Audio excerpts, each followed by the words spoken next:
Assalamualaikum warahmatullahi wabarakatuh. Selamat datang kembali di Berita Islami Channel, tempat di mana kita bersama-sama menggali ilmu, memperkuat iman, dan mendekatkan diri kepada Allah Subhanahu wa Ta'ala.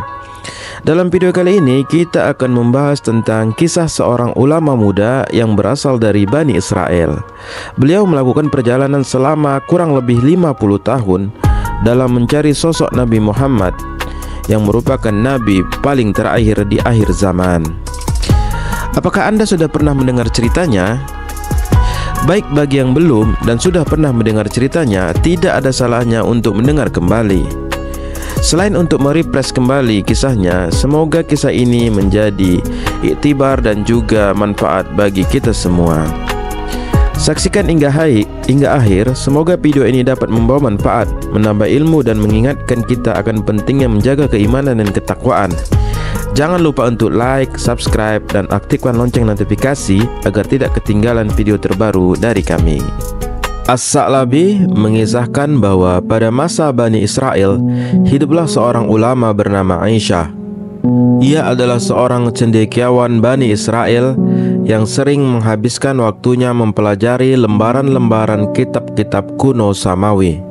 Suatu hari, di antara halaman-halaman tersebut, Aisyah menemukan catatan tentang sifat-sifat Nabi Muhammad SAW.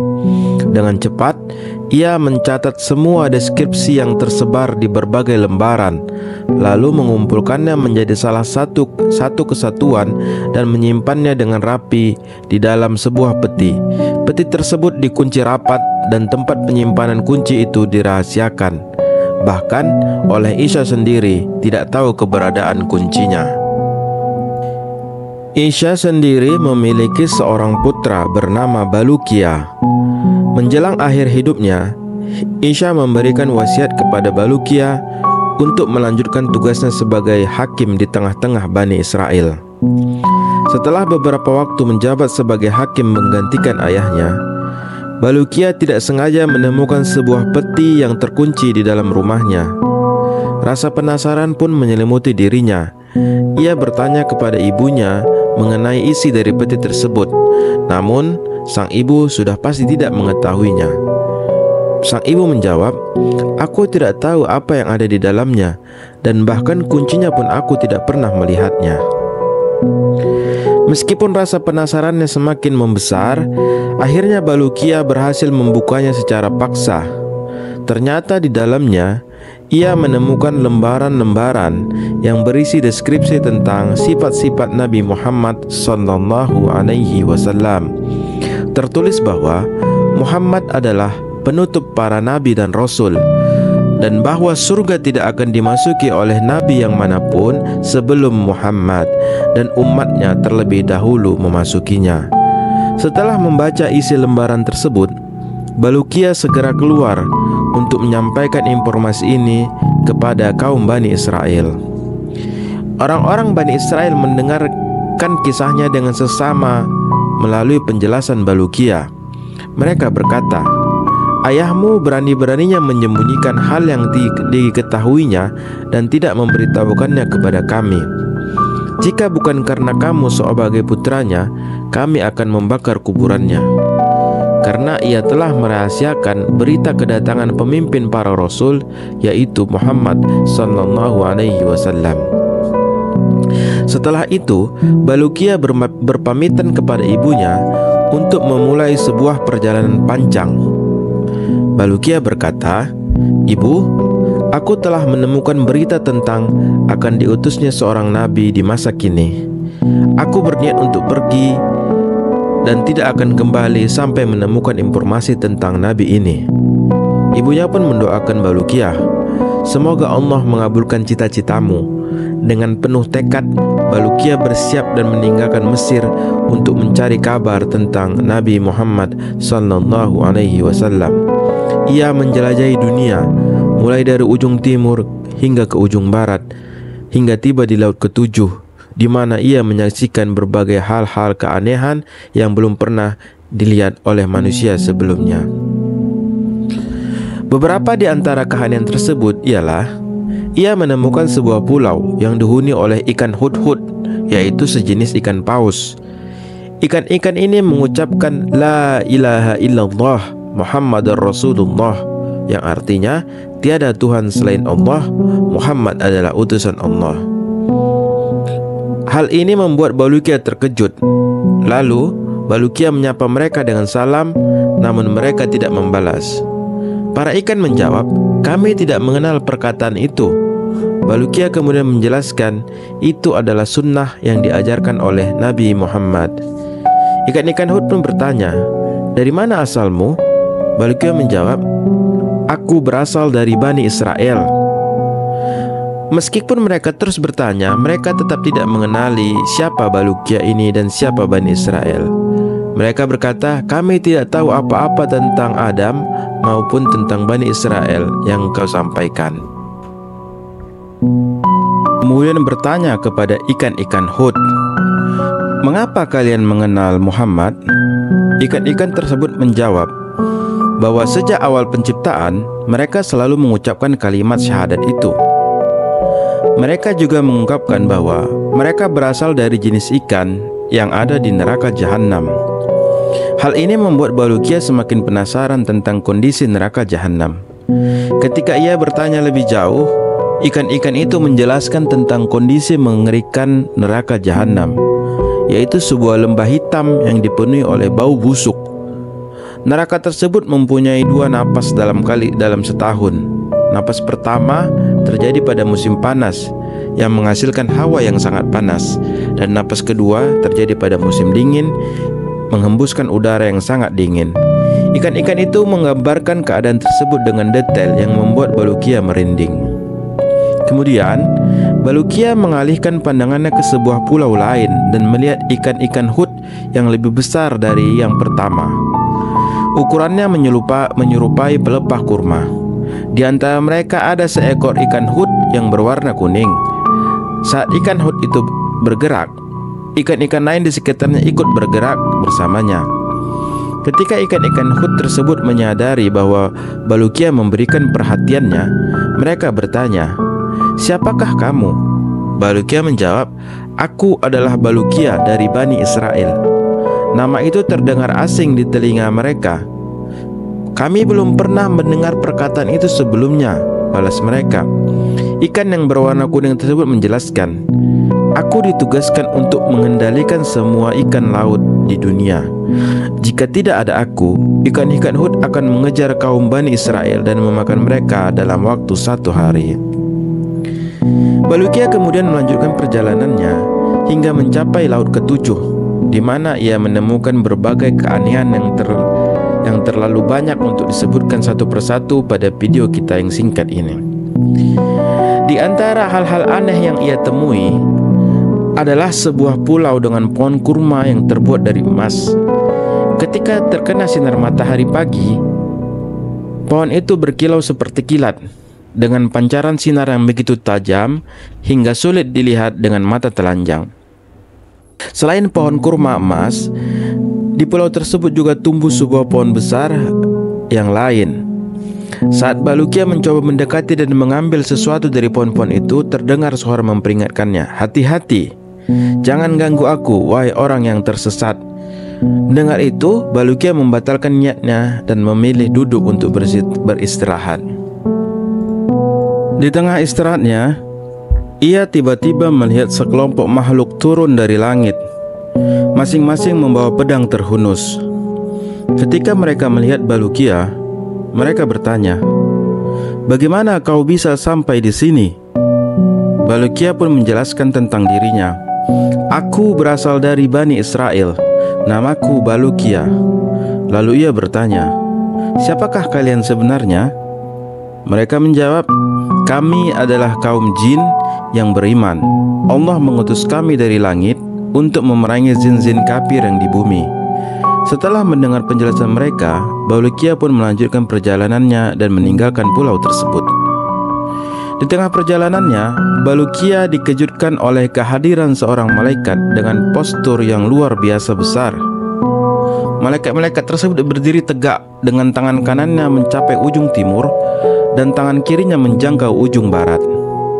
ia terus mengucapkan, La ilaha illallah Muhammadur Rasulullah, yang artinya tiada Tuhan selain Allah, Muhammad adalah utusan Allah. Ketika Balukia memberi salam, malaikat itu terlebih dahulu bertanya, siapakah engkau? Balukia menjawab, aku adalah Balukia dari Bani Israel, sedang dalam perjalanan mencari Nabi di akhir zaman. Dengan penasaran, Balukia bertanya balik, lalu siapakah engkau? Malaikat tersebut menjelaskan, aku adalah malaikat yang diberi tugas mengatur gelapnya malam dan terangnya siang. Balukia melanjutkannya dengan pertanyaan yang lain, apa maksud dari 2 garis yang ada di keningmu? Malaikat itu menjawab bahwa kedua garis tersebut menunjukkan panjang dan pendeknya siang dan malam, memastikan bahwa malam tidak akan melebihi batas yang telah ditentukan. Perjalanan Balukia pun berlanjut hingga ia bertemu lagi dengan malaikat yang sangat besar lainnya. Malaikat itu terus mengucapkan kalimat syahadat, La ilaha illallah Muhammadur Rasulullah. Setelah saling menyapa dengan salam, Balukia bertanya, siapakah engkau sebenarnya? Malaikat tersebut menjawab, aku adalah malaikat yang ditugaskan untuk mengatur angin dan laut. Aku tidak pernah mengembuskan angin kecuali atas perintah Allah.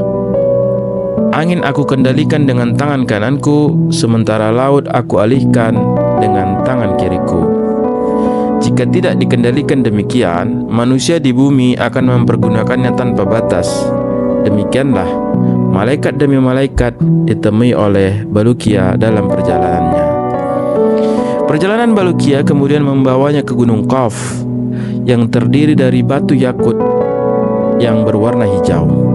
Gunung-gunung ini begitu besar hingga menutupi seluruh dunia beserta isinya. Salah satu keistimewaan gunung ini adalah kemampuannya untuk melihat langit dunia yang berwarna biru. Allah menugaskan seorang malaikat untuk menjaga Gunung Qaf. Ketika Allah berkehendak mengguncangkan salah satu bagian bumi, Dia memerintahkan malaikat tersebut untuk menggerakkan akar-akar di lokasi gempa yang terhubung dengan Gunung Qaf, sehingga terjadilah gempa. Jika Allah hendak menghancurkan suatu kota, malaikat itu diperintahkan untuk mencabut akar atau pondasi kota tersebut dari bumi. Ketika paku bumi dicabut, kota itu pun runtuh. Balukia lalu bertanya, apa yang ada di balik Gunung Qaf ini? Malaikat itu menjawab, ada 40.000 kota yang semuanya tidak termasuk dalam dunia yang kita kenal. Kota-kota tersebut terbuat dari emas dan perak, serta tidak tersentuh oleh siang dan malam. Penduduknya adalah para malaikat yang senantiasa bertasbih kepada Allah dan tidak pernah durhaka kepadanya. Balukia kemudian bertanya lagi, lalu apa yang ada di balik kota-kota tersebut? Malaikat menjelaskan, di baliknya terdapat 70.000 hijab atau tabir, masing-masing sebesar dunia ini. Apa yang ada di balik hijab-hijab tersebut tidak diketahui siapapun kecuali Allah. Demikianlah penjelasan yang diberikan malaikat penjaga Gunung Qaf kepada Balukia. Balukia kemudian melanjutkan perjalanannya, menjelajahi Gunung Qaf hingga ke bagian ujungnya. Di sana, ia melihat para malaikat yang semuanya berwujud seperti kijang. Balukia mengucapkan salam kepada mereka, dan setelah salamnya dibalas, ia bertanya, siapakah kalian?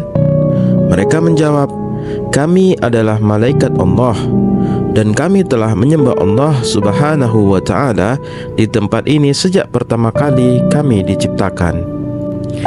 Balukia kemudian menunjuk sebuah gunung besar yang memancarkan cahaya terang seperti matahari dan bertanya tentangnya. Para malaikat menjelaskan, itu adalah gunung dunia yang terbentuk dari tumpukan emas. Semua barang tambang yang ada di perut bumi berasal dari sana. Setelah mendengar penjelasan itu, Balukia pun melanjutkan perjalanannya.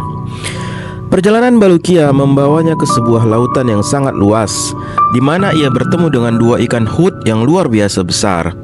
Balukia menyapa mereka dengan salam, dan setelah dibalas, kedua ikan itu bertanya, siapakah engkau, wahai makhluk Allah?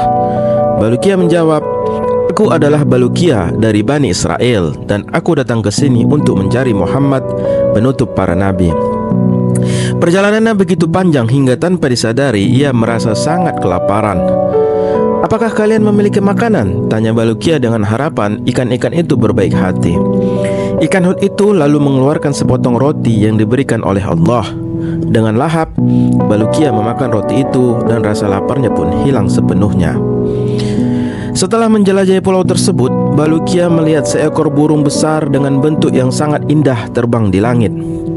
Tingkah burung itu menarik perhatiannya, membuatnya merasa takjub. Burung itu hinggap di sebuah dahan dan di bawahnya terhidang makanan lengkap dengan ikan panggang. Balukia mendekati burung itu dan seperti biasa, setelah mengucapkan salam, ia bertanya, "Siapakah engkau?" Burung itu menjawab, "Aku adalah salah satu malaikat dari surga. Allah mengutusku untuk membawa hidangan ini kepada Adam dan Hawa ketika keduanya bertemu di Gunung Arafah. Setelah mereka menikmati hidangan tersebut, Allah memerintahkanku untuk menjaga makanan ini sampai hari kiamat tiba. Allah juga memintaku memberikan hidangan ini kepada siapapun yang datang ke sini." Mendengar hal itu, Balukia mulai menyantap hidangan yang ada di depannya. Meski ia makan dengan lahap, makan tersebut tetap saja utuh, seakan-akan tidak berkurang sedikit pun. Merasa penasaran, Balukia bertanya kepada malaikat yang berbentuk burung itu, "Mengapa makanan ini tidak habis meskipun dimakan?" Malaikat itu menjelaskan, "Makanan di dunia akan berkurang jika dimakan dan berubah seiring waktu. Namun makanan dari surga tidak demikian."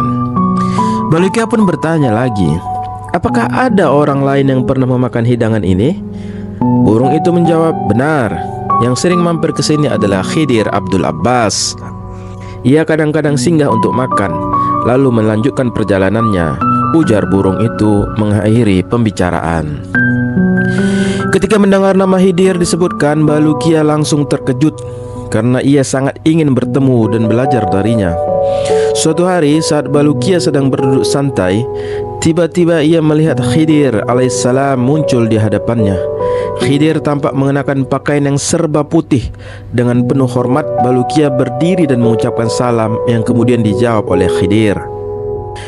Balukia segera menjelaskan maksud perjalanannya. "Wahai Abdul Abbas atau Khidir, aku berkelana meninggalkan rumah untuk mencari Nabi akhir zaman, dan pencarianku membawaku hingga ke tempat ini, di mana aku bertemu denganmu. Sudilah kiranya engkau memberitahuku di mana Nabi itu berada." Khidir alaihissalam menjawab, "Sesungguhnya Nabi akhir zaman itu belum akan lahir di masa ini, dan engkau tidak akan bisa bertemu dengannya, wahai Balukia. Tahukah kau seberapa jauh jarak yang telah engkau tempuh dari rumah ibumu?" Balukia dengan jujur menjawab, "Aku tidak tahu." Khidir melanjutkan, "Kau telah melakukan perjalanan sejauh yang biasa ditempuh dalam waktu 50 tahun. Apakah engkau ingin aku membawamu kembali ke rumah ibumu?" Balukia lalu mengiyakan. "Kalau begitu, pejamkanlah matamu," pinta Khidir alaihissalam. Saat Balukia memejamkan matanya, seketika itu juga ia merasakan dirinya berada di samping ibunya. Ketika ia membuka mata, ia melihat sang ibu ada di dekatnya. Dengan heran ia bertanya, "Ibu, apakah engkau melihat siapa yang membawaku ke sini?" Ibunya pun menjawab, "Aku melihat seekor burung putih yang mengantarkanmu dan meletakkanmu di sisiku." Lalu burung itu segera terbang kembali. Setelah melepas rasa rindunya, Balukia menceritakan seluruh petualangannya kepada ibunya. Kemudian ia pergi bertemu dengan kaumnya. Mereka pun penasaran dan bertanya, mengapa Balukia menghilang dari tengah-tengah mereka begitu lama. Akhirnya Balukia pun mulai mengisahkan semua pengalaman aneh yang dialaminya selama perjalanannya mencari Nabi akhir zaman. Mendengar kisah tersebut, kaum Bani Israel mencatat setiap detil tanpa ada satupun yang terlewat. Menulis cerita petualangan Balukia ini memakan waktu hingga 40 tahun lamanya untuk diselesaikan. Konon, Balukia dikaruniai usia yang panjang hingga hidup selama 1000 tahun di dunia. Dan demikianlah kisah perjalanan Balukia dalam mencari Nabi akhir zaman.